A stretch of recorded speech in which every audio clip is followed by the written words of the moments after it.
Kenya, and they could all be girl education programs, but how compelling, would that be compelling for our membership?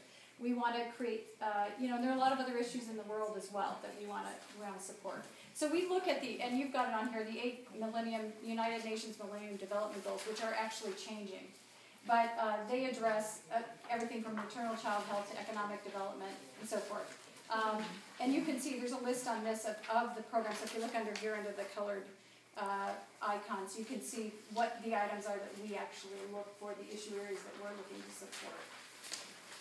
And the geographic areas, again, you could support all these education programs in Kenya or in Guatemala, but really, we look at a geographic balance. So when you take all these factors into account, it gets really complicated and it's complex and it's sometimes very difficult because we could love a program, we could love 2 programs in Nepal in a 6-month period, but we just can't support both. We have to say, okay, we'll support one of those. Which one fits with the other one is different from the other one.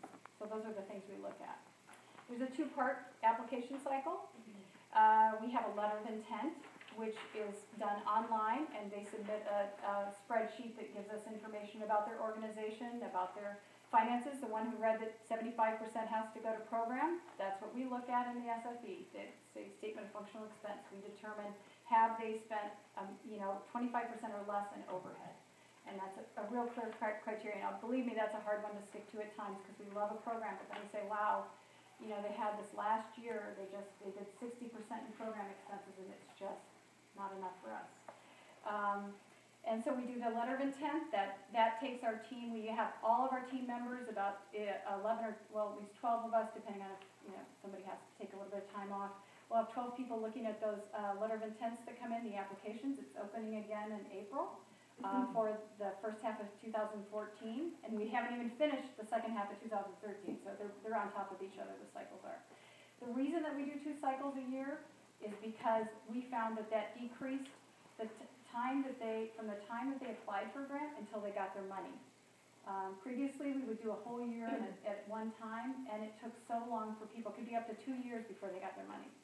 And it just, small programs, it's too much changes. Already as it is, we tried it, the maximum time is about 14 months. So we try to keep that window as small as we can for the grantees.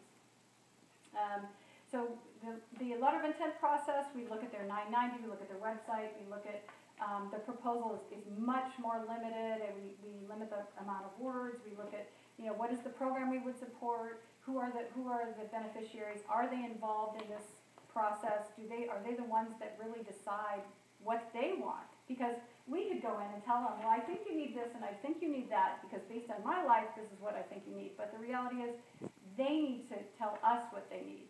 And they need to tell the nonprofit that they're working with what they need, and they have to be part of the solution. Otherwise, it's not a solution for them. So we look at that. We then narrow down that substantially, the number of letter of intents, and actually probably about 20% of them, or 25% or more, sometimes don't even meet the criteria that you guys all read. And even though it's posted and we tell them in the whole process, look at our criteria, you have to meet our criteria, they still don't. So it takes us a while to get through that and figure that out. So we disqualify some because of that. So we'll invite then a select number to a full application, which is about 15 documents that they have to submit. So they'll submit a full grant proposal that could be anywhere from, right now, anywhere from 4 to 8 pages long typically. They submit a budget, a detailed budget of what they want their money, the grant money to go to, and that is a restricted budget. So that's the main thing. When you're sitting here trying to understand where the money goes, it's to a restricted budgets that we finally agreed to when we select them. So they submit this full application. We look through more financials. We look through budgets. We look at their website. We look at their social media. We ask for letters of reference. There's just a lot, like I said, there's about 15 documents plus all the online that we look at during this process. And that's the part that was from January. It was about a 6-week period where we had to look at these applications, and then we met for a face-to-face. So if you want to just look at some numbers, for the second half of 2012, which was the program's last fall, we received over 700 documents from our grantees, and we reviewed them. So we had 98 letter of intents that came in, and then we had 20 full applications, and at the end we had 6 featured programs that we could select, and 4 sustained program funding. So we had 8 grants out of that, or what is it, 10 grants out of that, yeah. One person in my group needs to leave, so Yeah, we go ahead. have to leave. Sorry. Go ahead. No, please, Okay. feel free. It's fine. Thank you for coming.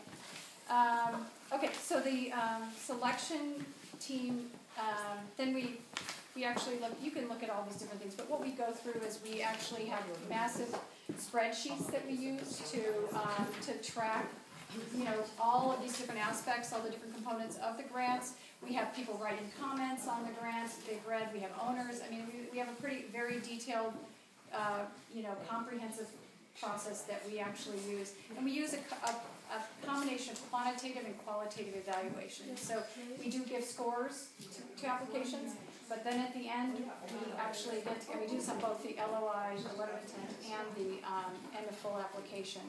And so we actually will then ask everybody to pick their top 7 or 8 applications, and from there we'll narrow it down. So those are the ones we talk about.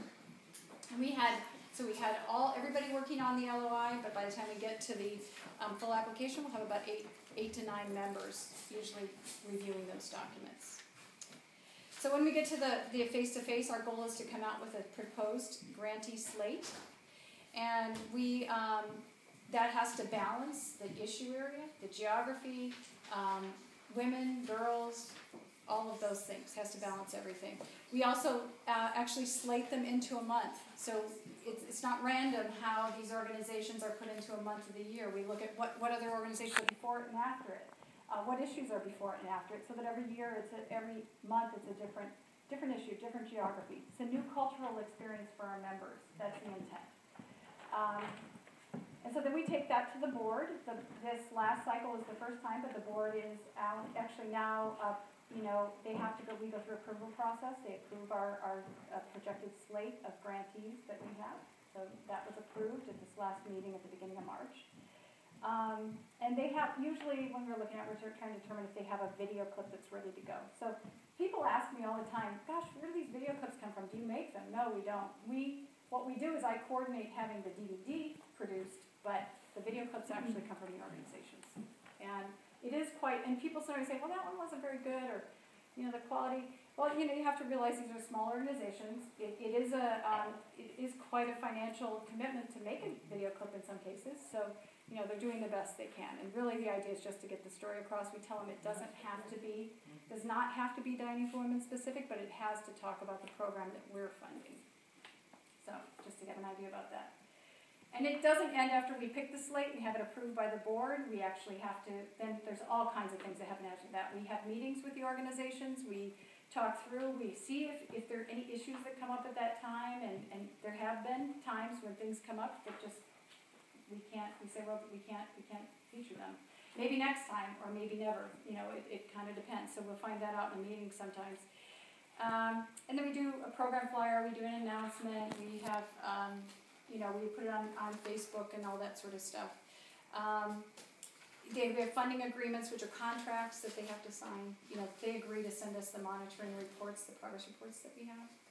So, and we have a template for that they have to turn in. So there's quite a lot that goes on. And then the grant management side is all about, you know, me working with an accountant to make sure that we're in line, and the executive director of Dining for Women as well. So a lot goes on there. But as far as monitoring and evaluation goes, we require 6-month reports back from each organization that we fund. Reports at 6-month intervals until all of the funds that we've given them have been dispersed. At that time, they owe us a final report. And you can see those on our website. We actually post the interim and final reports on our website. So if you ever want to go back and read, and some chapters do build that into their presentation. What's been funded in the past and what the results were. And we ask them to tell us challenges, successes, and so forth, because that's how we all learn. So that pretty much is what we do as far as the grant side of things go. And I think, you know, Ginger mentioned that a lot of people were just questioning, which is really a good thing, because we all want to know where our funding goes these days. And then she asked me where the 15% for Dining for Women goes that we take out. Actually, processing donations takes a big chunk of money.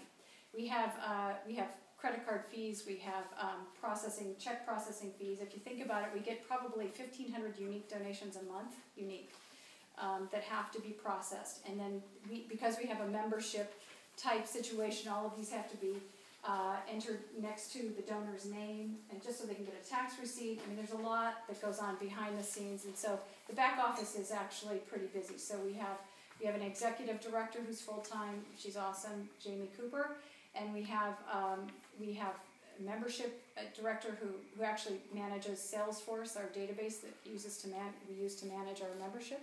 And we have some data entry clerks, and we also actually have our checks processed through Wells Fargo as well. So quite a lot. I mean, there's a lot more to it, but just to give you an idea. So a lot of it goes to the back office processing, but we do have an office in Greenville, South Carolina. So it's very small, but we're really on a shoestring, and the 15% does not cover everything. Our yearly budget is in the neighborhood of about $300,000 to $400,000, and the 15% doesn't cover that. Yeah. I have a question on the reverse side of all of the wonderful due diligence that you do. I mean, I'm amazed at how much reporting you get from these organizations. But we're talking about organizations that are started by a teacher, a few years ago. I'm looking at the other side. What kind of organizations can provide such wealth of information and reports? And do you cut out a lot of the smaller, very impactful organizations that? No, we have a range. I mean, if you were to look at the size of the organization, some of them have, their budgets are $30,000 a year. Some are $5 million a year. It's a big range, between, we look at the program and what they can provide. So no, we're really interested in small organizations, but we also know that they do have to supply us with reporting. I mean, and that's what our members want as well. So how do they know about dining program? I mean, where is the marketing for, so to speak, because where it's marketing. So how does the Nepali, they do it. It's interesting. They'll do it through a variety of different ways. Sometimes Dining for Women members will know of an organization, a nonprofit, and they'll recommend it. And sometimes it will be they'll hear about it through they do Google searches for grants on certain things, women and girls, and they'll find us. So it just varies. If it's the conflict that I have sometimes is truly where they get the access to organizations like Dining for Women. There are a number of others, and so forth. When they are in need of X, but suddenly they have access to all the Googles and all the this and that and the other. So how do you know what I mean? Yeah, I hear what you're saying, and so the other side of that is when you're talking about small organizations like that. First, number one, we don't send money outside the country. We have to have a 501c3 that we give it to, or a 501c3 sponsor. So it could be a sponsor, or it could be that, like this NTTI is a 501c3. But her turn, the program that they're sponsoring within Nepal is not. So we are sending our money to NTTI, but they have to tell us that they won't take any overhead out. So I see what you're saying. The thing is, we don't have the capacity. So have the capacity. That's the link that I was missing, actually.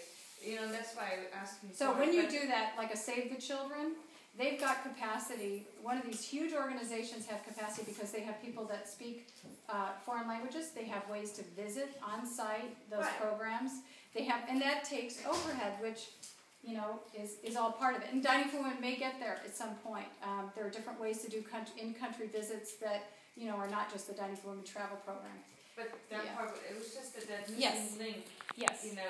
But you have to have the language capability, because they don't all have English as a first language or even a second language. So and then you have to be able to read the finances of another country, like an Indian organization or from Congo. What are their finances required by their government? They're very different than our 990s that we require. So that's a capacity. When you look at our ability to read those kinds of grants. And we know that we don't have the capacity to do that right now. I just wanted to close that down. No, I think it's a really good question, very valid question. Maybe in the future we will. I hope we do, because I think there are a lot of excellent organizations out there that we